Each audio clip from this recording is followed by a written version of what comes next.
नमस्कार मित्रांनो, गोल्डन स्टोरीजमध्ये आपलं स्वागत आहे. गोल्डन स्टोरीजमध्ये आजची स्टोरी आहे, एक मित्र आहे माझा. चला तर स्टोरीला सुरुवात करूया. मी बेडरूमच्या खिडकीपाशी उभी राहून बाहेरचा पाऊस बघत होते. अमित अजून अंथरुणातच होते. जागे होते पण मोबाईलवर गर्क होते. मी खिडकीतून हात बाहेर काढून हलवला. नेमकं तेव्हाच त्यांचं लक्ष माझ्याकडे गेलं. कोण आहे? त्यांनी विचारलं. मला माहीत नाही, मी उत्तरले. तर मग हात कुणाला बघून हलवलास? मला त्यांचं नाव ठाऊक नाही.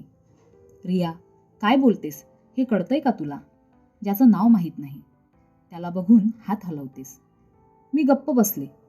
त्यांनीच चेष्टेच्या सुरात विचारलं, आहे कोण? स्त्री की पुरुष? पुरुष.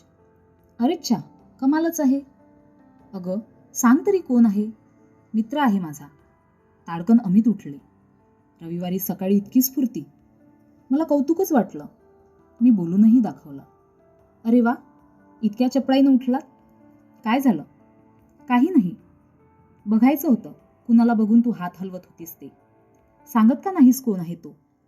एव्हाना अमित थोडे नाराज झाले होते आणि खूपच बेचैनही दिसत होते. मी त्यांच्या गळ्यात हात घातले.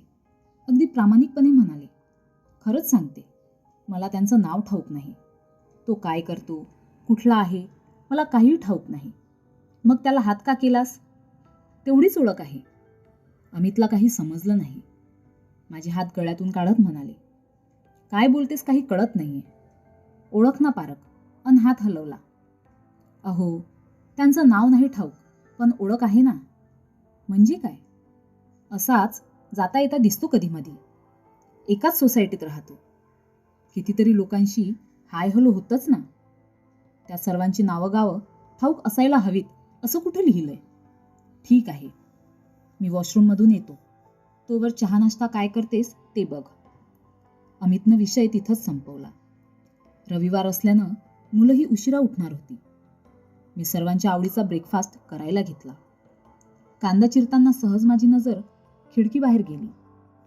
तो नेमका बाहेरून काहीतरी पार्सल पॅक करून घेऊन येताना दिसला. आज रविवार. त्याची बायकोही आज आराम करत असणार. त्याची माझी नजरानजर झाली. तो हसला आणि निघून गेला.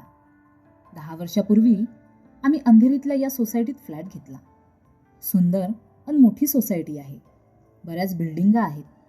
आमच्या बिल्डिंगच्या समोरच्या बिल्डिंगमध्ये त्यांचा फ्लॅट आहे. मी 3ऱ्या माळ्यावर राहते, तो 5व्या. सुरुवातीपासूनच मी त्याला बघते. कधी हॅलो म्हणायला लागले ते आठवतच नाही. पण आजतागायत ते सुरू आहे. या 10 वर्षाच्या काळातही मला त्यांचं नाव नाही कळलेलं. त्यालाही माझं नाव ठाऊक नसेल. खरं तर आमच्यात असं काही नातंही नाही की नाव माहीत असावीत. पण इतक्या वर्षात एवढं मात्र झालं आहे की आता आम्ही सहज म्हणून नाही तर जाणून बुजून एकमेकांकडे बघतो. त्याचा एकुलता एक मुलगा आता 12 वर्षाचा होतोय. नकळतच मला त्यांचं सगळं रुटीन माहीत झालंय. माझ्या बेडरूमच्या खिडकीतून त्याची कोणती तरी खोलीची खिडकी दिसते.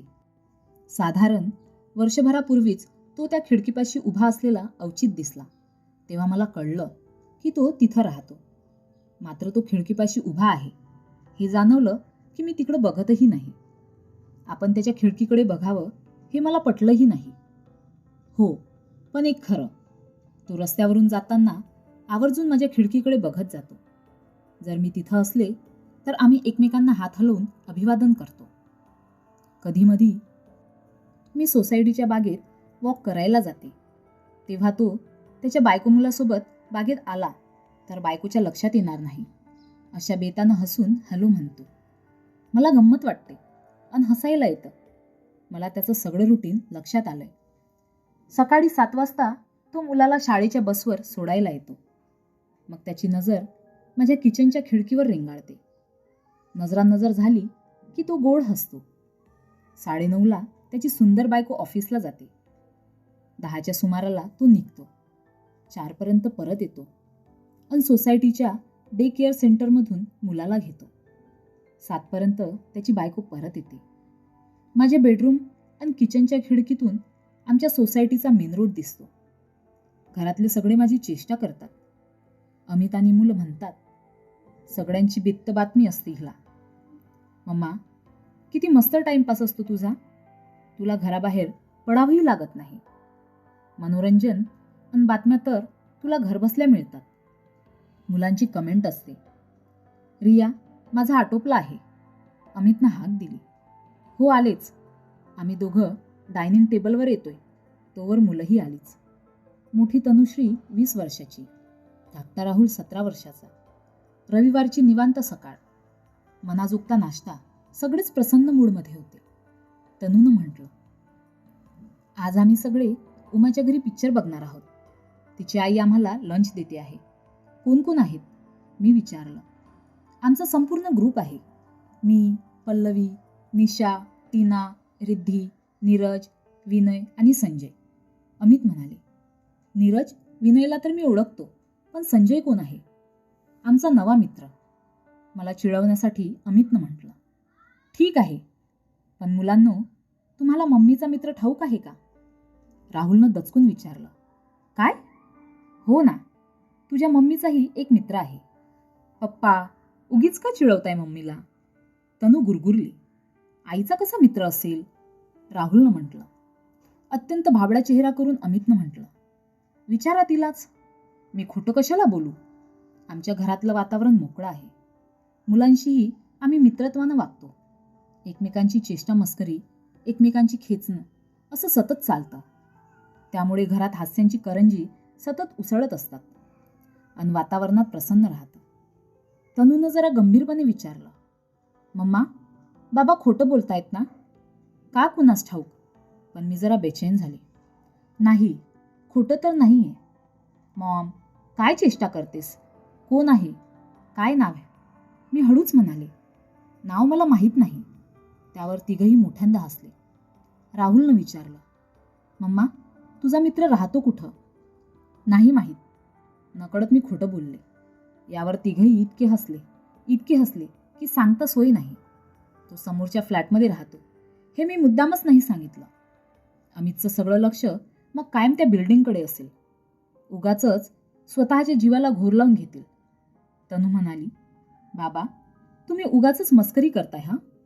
मम्मीला तर काहीच ठाऊक नाहीये. मग कुणी तिचा मित्र कसा असेल? अगं पोरी, तुझी आई त्याची मैत्रीण आहे म्हणून तर त्याच्या हॅलोला हात हलवून उत्तर देत होती. मी म्हटलं, तुम्ही तिघांची मित्र असू शकतात, तर माझा मित्र असायला हरकत का असावी? आज तुमच्या बाबांना मला हात हलवताना बघितलं. तेव्हापासून त्यांचा जीव थाऱ्यावर नाहीये. संशय घेत आहेत ते. अगं, पण आम्हाला आमच्या मित्रांची नावं आणि ठावठिकाणा माहीत असतो. तिघं पुन्हा जोराजोरात हसली. यावर माझ्याकडे उत्तर नव्हतं. मग मीही त्यांच्या हास्यात सामील झाले. तेवढ्यात मोलकरीण आली आणि मी तिथून उठून स्वयंपाकघरात आले. तिला घासायची भांडी काढून द्यायला लागली. मुलं आणि अमित त्यांच्या कामाला लागले. माझे हात कामं उरकत होते, पण मन मात्र विचार करत होतं. मला त्याचं नाव माहीत नाहीये, पण त्याला जाता येताना बघणं हा माझ्या दैनंदिन जीवनाचा अविभाज्य भाग झाला होता. काहीही न सांगता बोलता मला इतकं जाणवलंय की बायकोबरोबर असली तर तो हात हलवत नाही, फक्त एक स्माईल देतो. मुलाला स्कूल बसमध्ये बसवलं की तो माझ्या किचनकडे नक्कीच बघतो. मला आता त्यांच्या कारचा नंबर पाठ झालाय. मी दुरूनही त्याची कार ओळखू शकते. त्याच्या पार्किंगची जागा मला ठाऊक आहे. खरं तर हे सगळं जरा विचित्र आहे, पण जे आहे काही जरा आहे ना, ते मला आवडतं. सारा दिवस मला एक एनर्जी मिळते. हे जरा कुणाचं नुकसानही करत नाहीये. माझं माझ्या नवऱ्यावर खूप प्रेम आहे. ही जरा त्या प्रेमात बाधा आणत नाही. म्हणजे या जरामुळे तसा काहीच त्रास किंवा प्रॉब्लेम नाहीये. अमित आणि मुलांच्या बरोबर असताना या जराचा अजिबात त्रास नसतो. आमचं आयुष्यात मजेत जातंय. तो फार देखणा आहे असं नाही. अमित खरोखरच देखणे आहेत. त्याची बायको माझ्यापेक्षा सुंदर आहे. तरीही हे जे काही जरा आहे ते मला एक आनंद, एक आत्मविश्वास देतं की मला एक मित्र आहे.